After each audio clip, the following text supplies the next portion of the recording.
3 జనవరి 2026న ఒక మిలిటరీ ఆపరేషన్‌లో వెనిజులన్ ప్రెసిడెంట్ అయిన మడూరో ఇంకా తన వైఫ్ ఫ్లోరెస్‌ని యూఎస్ ఆర్మీ క్యాప్చర్ చేసి తిరిగి యూఎస్‌ఏ పట్టుకెళ్లారు. అక్కడ యూఎస్‌లో వెపన్స్ ఇంకా డ్రగ్ రిలేటెడ్ చార్జెస్‌ని వీళ్ళ మీద ఫైల్ చేశారు. ఇదంతా 3 జనవరి ఉదయం 2 గంటలకి వెనిజులా క్యాపిటల్ అయిన కరాకస్ సిటీలో జరిగింది. ఈ ఇన్సిడెంట్ మొత్తంలోని యూఎస్ తాలూకా 150 ఎయిర్ క్రాఫ్ట్స్ ఇన్వాల్వ్ అయి ఉన్నాయి. అండ్ యూఎస్ చెప్పిన దాని ప్రకారం అయితే వాళ్ళ సోల్జర్స్ ఎవరు చనిపోలేదు, జస్ట్ కొంతమందికి ఇంజురీ అయిందని చెప్పారు. అండ్ వెనిజులన్ డిఫెన్స్ మినిస్టర్ ఏం చెప్పారంటే ఈ ఇన్సిడెంట్ లోని చాలా సివిలియన్స్ చనిపోయారు అండ్ అలాగే మోర్ దెన్ 5 ప్లేసెస్ వాళ్ళకి డ్యామేజ్ అయ్యని చెప్పి కూడా వాళ్ళు చెప్పుకొచ్చారు. ప్రస్తుతానికి వెనిజులన్ వైస్ ప్రెసిడెంట్ అయిన డెల్సీ రోడ్రిగేస్ ఇంటరిమ్ ప్రెసిడెంట్ గా యాక్ట్ చేస్తున్నారు. ఈ ఇన్సిడెంట్ మీద ట్రంప్ ఏం స్టేట్మెంట్ ఇచ్చారంటే ప్రెసిడెంట్ వెనిజులా ఉన్న ఆయిల్ కంపెనీస్ అన్నిటిని యూఎస్ఏ టేక్ ఓవర్ చేస్తుందని చెప్పారు. అండ్ మడూరోని క్యాప్చర్ చేయడానికి మెయిన్ రీజన్ ఏంటంటే తన మీద ఉన్న డ్రగ్ చార్జెస్ ఇంకా అలాగే తను యూఎస్ఏకి డ్రగ్స్ పంపిస్తానని చెప్పి మెయిన్ రీజన్ తోనే తనని క్యాప్చర్ చేశారు.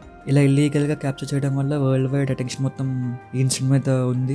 ఈ ఇన్సిడెంట్ మీద చాలా దేశాలు రెస్పాండ్ అయ్యాయి, మెయిన్ గా Russia, China, Iran. And international laws ని వైలేట్ చేశారని చెప్పేసి యునైటెడ్ నేషన్స్ కూడా దీని మీద గట్టిగా స్పందించింది. అండ్ ఈ ఇన్సిడెంట్ ఇండియాని ఎలా ఎఫెక్ట్ చేస్తుంది అంటే ప్రస్తుతానికి అయితే వెనిజులా వల్ల మనకి ఏ ప్రాబ్లం లేదు, బట్ ఫ్యూచర్ లోనే ట్రంప్ దీని మీద తీసుకొచ్చే ఏవైతే లాస్ ఉంటాయో దానివల్ల ఇండియాకి నిజంగా ఎఫెక్ట్ అవ్వచ్చు. ఎందుకంటే ట్రంప్ ఇన్ కేస్ ఆయిల్ అనేది వెనిజులా నుంచే కొనుక్కోవాలనుకుంటే మాత్రం ఇండియా కొంచెం ఇబ్బందులు ఫేస్ చేయాల్సిందే.